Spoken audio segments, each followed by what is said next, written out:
mety vitana irayo hekeko ka ibaboko eo anatrehana hadalana rindrarindra maro jiaby anataona ka ifonako mitsalao mba raisona hoe mba raisona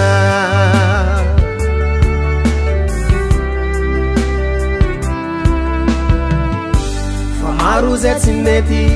vitana irayo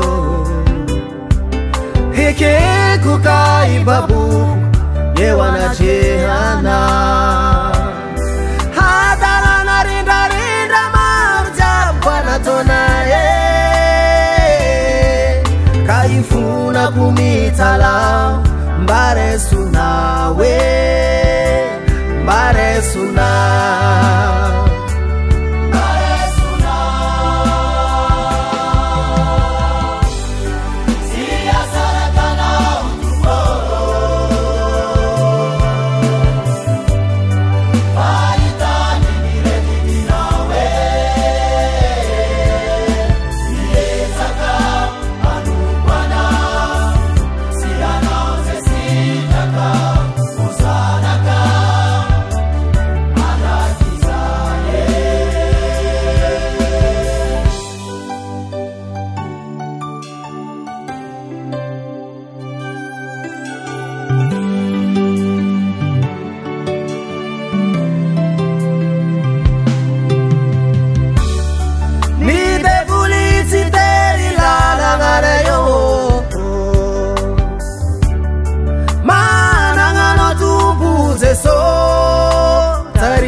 Vera milalandis